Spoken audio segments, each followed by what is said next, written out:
While typically calm, cool, and collected, JT Barrett would have to be a little bit more at ease heading into 2016 without a quarterback battle on his hand.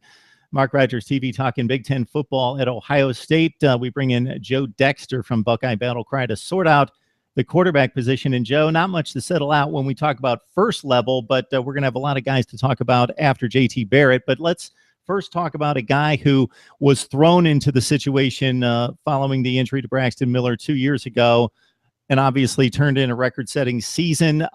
Didn't get the job, surprise to me, surprise to you, out of the gate in 2015, and then finally got his footing against Michigan and Notre Dame after a couple rough starts. So your thoughts about JT Barrett heading into this fall? First of all, I'm going to take a big sigh of relief right now. There's no quarterback battle. Whew, that feels good. Talk about, Joe. For all of the offseason last year, heading into the year, it was JT Barrett, Cardale Jones. This is the JT Barrett show in 2016, not just as the quarterback, but as the sole leader of this offense with 3 returning starters, him being in that mix as a considered returning starter. That's where this show goes now in 2016, is a very young group behind JT Barrett.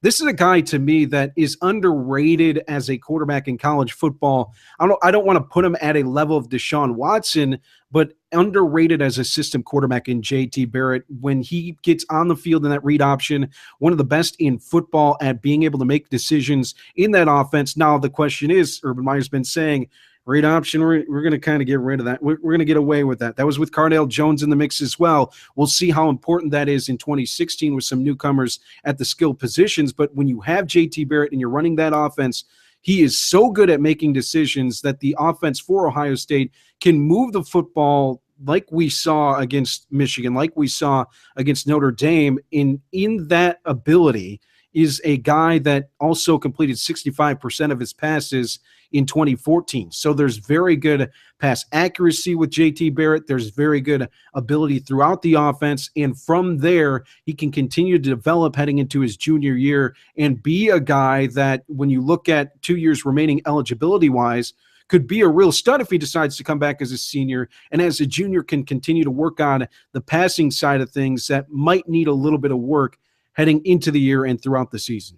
I'm going to make a big statement here, Joe, but based on recruiting rankings, it's not like JT Barrett's going to probably have less talent around him this season. It's just going to be inexperienced talent. He's always been able to break the huddle and look around and see guys that he knows he can go to and rely on, but it's a completely different situation this year. It definitely is. And even though you lose a lot of talent at those receiver positions, Jalen Marshall, a guy that moves on to the NFL, you might not have Curtis Samuel at the wide receiver position. You got to replace Mike Thomas. I think it might be even a benefactor for this offense to have some of these young guys at the skill position, by the fact of the guys that will replace these guys are pure wide receivers. They're not skilled players. They're pure wide receivers. Mike Thomas is a pure wide receiver that you have to replace, but when you look at the other guys that Cardale Jones and JT Barrett were trying to throw to, not necessarily your prototypical wide receiver, and those skill positions will help, I think, for JT Barrett in 2016 to have natural receivers there.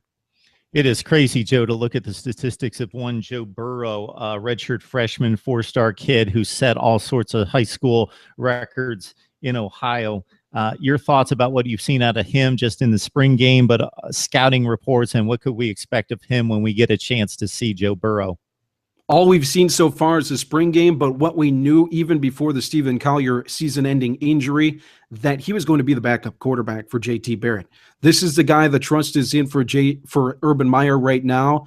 That's the guy that he believes in at quarterback as a backup, and possibly in the future some other guys I'm sure we'll talk about in the future for Ohio State that will compete with him. But for now, heading into 2016, when it comes to running that offense, what we saw in the spring game is a guy that's efficient, a guy that can make all the throws needed in that offense, a guy that can find the tight end, which is something might be needed more in 2016, and a very competent guy when it comes to head on the shoulders.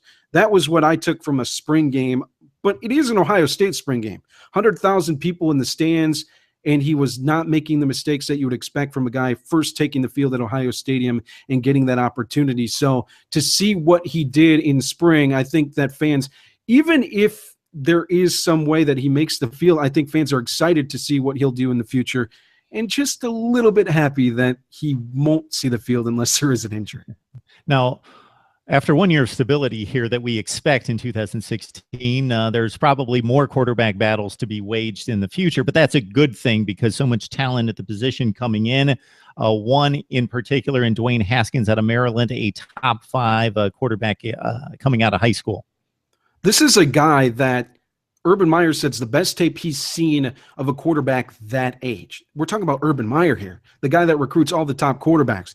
Beyond that, what tells you a lot about his talent is that he's going to be in a position to battle Joe Burrow without being there in the spring. He's going to head in the fall and still have an opportunity to be the backup quarterback. Now, I'm of the belief that that's Joe Burrow's job, and Dwayne Haskins might redshirt or might just not see the field, but he has an opportunity to do that. So that tells you a lot about his ability. He might fit the offense a little bit better that is run now for Ohio State, and he might be the future guy but that's going to definitely be a battle between him and Burrow. And then the future beyond that, we know the quarterback position will be strong at Ohio State, but Haskins brings all the tools needed to fit that offense. It's one of the more positions in all of college football. Quarterback at Ohio State, a little less controversy we anticipate in 2016. Our thanks to Joe Dexter.